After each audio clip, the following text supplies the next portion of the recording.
দেশের খবরে আপনাদের স্বাগত, সঙ্গে রয়েছে আমি শুভ্র। শুরুতেই দেখেন হেডলাইন্স। দেখা মিলল পবিত্র মাহে রমজানের চাঁদের। কাল থেকে শুরু রোজা। দেশের বিভিন্ন প্রান্তে দেখা গেল মাহে রমজানের চাঁদ। আজ থেকেই তারাবি ঘোষণা নাখোদা মসজিদ কমিটির। এখনো হোয়াটসঅ্যাপে নির্দেশিকা, সুপ্রিম কোর্টের নির্দেশ মানছে না কমিশন, অভিযোগ অভিষেকের। বিশেষ সম্প্রদায়কে বাদ দেওয়ার চেষ্টা বললেন তৃণমূল নেতা। হঠাৎই বন্ধ বিএলও অ্যাপ। দেশে চলছে ফ্যাসিবাদী শাসন, হিটলারের মতো মৃত্যু হবে ফ্যাসিবাদীদের, বললেন ফারুক আব্দুল্লাহ। বাক স্বাধীনতায় হস্তক্ষেপ কেন্দ্রীয় সরকারের, হিন্দু মুসলিম বিভাজনের চেষ্টা, দাবি কাশ্মীরের প্রাক্তন মুখ্যমন্ত্রীর। ব্যক্তিগত জায়গায় নামাজ, কড়া নির্দেশ এলাহাবাদ হাইকোর্টের, আপত্তি কেন যোগী সরকারের, নোটিশ পাঠালেন বিচারপতি। আদালত অবমাননার অভিযোগ, চাপে উত্তরপ্রদেশ প্রশাসন।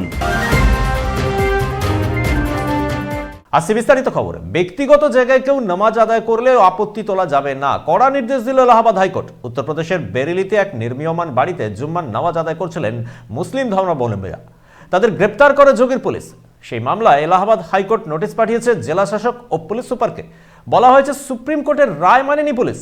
ব্যক্তিগত জমিতে নামাজ বা নিজের বাড়িতে নামাজ পড়ার জন্য কেন প্রশাসনের অনুমতি লাগবে জানতে চেয়ে উত্তরপ্রদেশের বেরেলি জেলা শাসক ও পুলিশ সুপারকে নোটিশ পাঠালো এলাহাবাদ হাইকোর্ট। ডিভিশন বেঞ্চ বলেছে, ব্যক্তিগত জমিতে কেন নামাজ পড়া আটকাতে চাইছে রাজ্যের প্রশাসন। এবছর 16ই জানুয়ারি বেরেলির মোহাম্মদগঞ্জে জুমার নামাজ আদায় করছিলেন বেশ কয়েকজন। এক হিন্দু পরিবারের নির্মীয়মান বাড়িতে নামাজ পড়ার জন্য অনুমতি চেয়েছিলেন বেশ কয়েকজন। তাদের অনুমতিতেই জুমার নামাজ আদায় হচ্ছিল। তারিক খান নামে এক যুবক এলাহাবাদ হাইকোর্টে মামলা দায়ের করেন। তিনি বলেন, পুলিশ ব্যক্তিগত জমিতে নামাজ আদায়ের বিরোধিতা করছে। এলাহাবাদ হাইকোর্টে দুই বিচারপতি বলেন, নিজের বাড়িতে শান্তিপূর্ণভাবে ধর্মীয় আচরণ কখনো অপরাধ হতে পারে না। এমনকি রমজানের তারাবি নামাজে কোনো বাধা দেয়া যাবে না। কোনো সরকারি স্থান যদি আটকে প্রশাসনের অনুমতি না নিয়ে নামাজ হয় তাহলে তা অপরাধ। পুলিশ বেআইনিভাবে গ্রেফতার করেছে মুসলিমদের। এই মামলার পরবর্তী শুনানি হবে 11ই মার্চ। দুই বিচারপতি অতুল শ্রীধরন, বিচারপতি সিদ্ধান্ত নন্দন উত্তরপ্রদেশের পুলিশকে ভৎসনা করে বলেন, সুপ্রিম কোর্টের রায় রয়েছে, ব্যক্তিগত জমিতে নামাজ পড়তে কোনো অসুবিধা নেই। পুলিশ আসলে আদালত অবমাননা করেছে। কেন জেলা শাসক ও পুলিশ সুপারকে সাসপেন্ড করা হবে না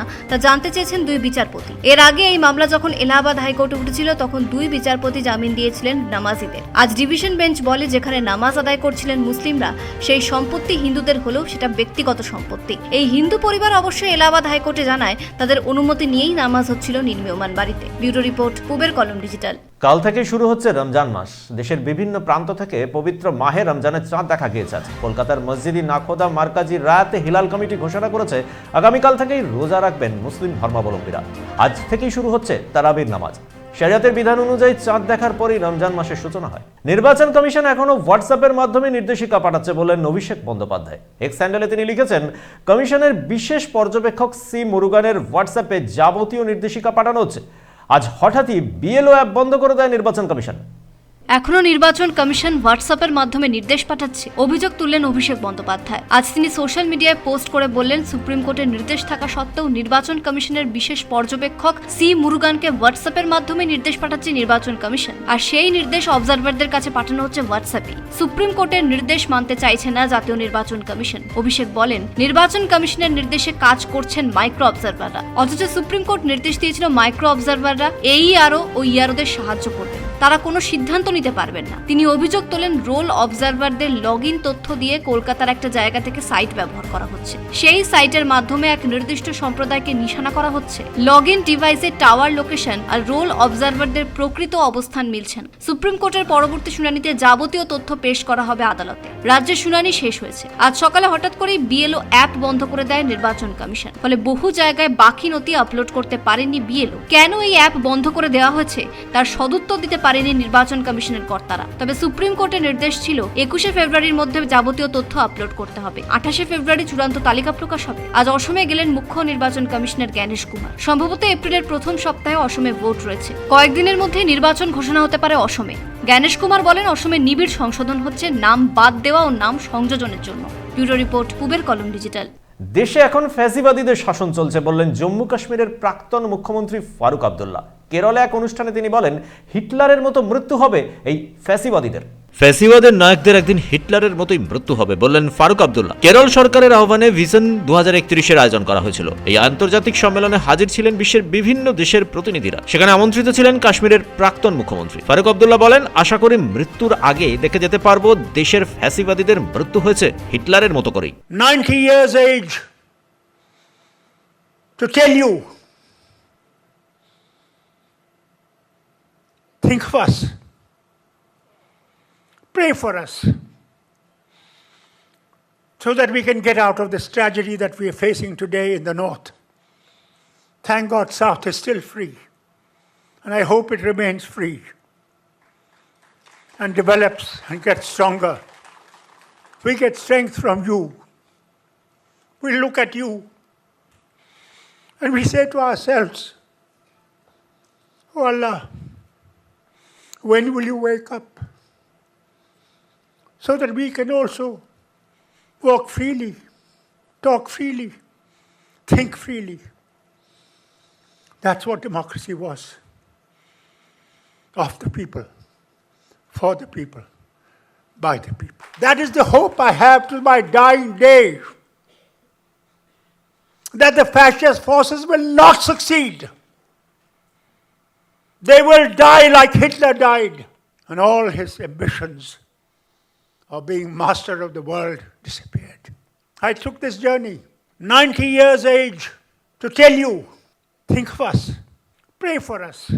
কাশ্মীরের প্রাক্তন মুখ্যমন্ত্রী বলেন, দক্ষিণ এখন মুক্ত। যারা উত্তর, পশ্চিম, পূর্ব ভারতের বাসিন্দা তারা বুঝতে পারছেন কি ভয়ঙ্কর পরিস্থিতির মধ্যে দিয়ে দেশ যাচ্ছে। কোনো বাকস্বাধীনতা নেই। মুসলিমদের প্রথম নিশানা করা হচ্ছে, তারপর খ্রিস্টানরা, এরপর শিখরা। দেশের ফ্যাসিবাদীরা প্রতিদিন হাজার হাজার মিথ্যে বলছেন। আমাদের দেশের সংবাদ মাধ্যম মিথ্যে বলছে। সত্যের সমাধি হয়েছে দেশে। ব্যুরো রিপোর্ট, পূবের কলম ডিজিটাল। মহারাষ্ট্রে মুসলিমদের জন্য কোটা তুলে দিল বিজেপি সরকার। শিক্ষায় 5% সংরক্ষণ চালু করেছিল কংগ্রেস ও এনসিপি সরকার। সেই সংরক্ষণ আজ তুলে দিল বিজেপি। ইমরান খানের পাশে দাঁড়ালেন সৌরভ গাঙ্গুলি ও মোহাম্মদ আজহারউদ্দিন। ভারতের প্রাক্তন ক্রিকেট অধিনায়ক মোহাম্মদ আজহারউদ্দিন লেখেন, ইমরানের কাছ থেকে অনেক কিছু শিখেছি।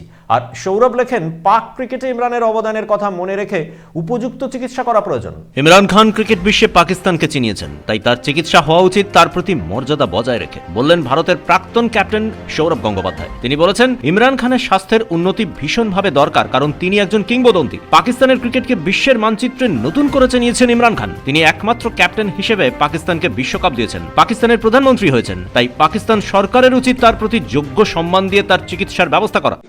I hope his health recovers and I hope he gets the right treatment because he has taken Pakistan to the world map, being captain of Pakistan cricket team and then Prime Minister of Pakistan. So I'm sure he must be looked after and respected. অন্যদিকে ভারতের প্রাক্তন captain Mohammad Azharuddin Imran খানের শারীরিক অসুস্থতায় উদ্বেগ প্রকাশ করেছেন। X হ্যান্ডেলে তিনি লিখেছেন, ইমরান ভাইয়ের শারীরিক অবস্থার কথা শুনে আমি খুব কষ্ট পেয়েছি। বিশ্ব ক্রিকেট আমাদের প্রচুর ভালো মুহূর্ত ভাগ করে নেবার সুযোগ দিয়েছে। ইমরান খানের কাছ থেকে অনেক কিছু শিখেছি। কিভাবে একজন ক্যাপ্টেন হিসেবে গোটা দলকে সামনে থেকে পরিচালনা করতে হয় তা শিখেছি ইমরান খানের কাছ থেকে। পাকিস্তান সরকারের কাছে আবেদন জানাবো, তারা যেন ইমরানের সম্মানের কথা চিন্তা করে তাকে যোগ্য মর্যাদা দিয়ে তার চোখের চিকিৎসা করে। পাকিস্তানের আদিয়ালা জেলে বন্দী রয়েছেন ইমরান। জেলবন্দি তার স্ত্রী বুশরা বিবিও। ডান চোখে 85% দৃষ্টিশক্তি হারিয়েছেন কিং খান। Sunil Gavaskar, Kapil Dev, Allan Border, Greg Chappell সহ বিশ্বের 14 জন ক্রিকেট অধিনায়ক ইমরান খানের যথাযোগ্য চিকিৎসার আবেদন জানিয়ে পাকিস্তান সরকারকে চিঠি লিখেছেন। 21 থেকে 24 ফেব্রুয়ারির মধ্যে রাওয়ালপিন্ডির আল শিফা আই ট্রাস্ট হাসপাতালে ইমরানের চোখের চিকিৎসা হতে পারে। ব্যুরো রিপোর্ট, পূবের কলম ডিজিটাল। এখন সময় বিরতির, নজর রাখুন পূবের কলম ডিজিটালে।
ফিরে এলাম বিরতির পর। গোবিন্দভোগ, তুলাইপাঞ্জি আর কনকচুর চালকে বিশেষ স্বীকৃতি দিল রাষ্ট্রসংঘের খাদ্য ও কৃষি সংগঠন।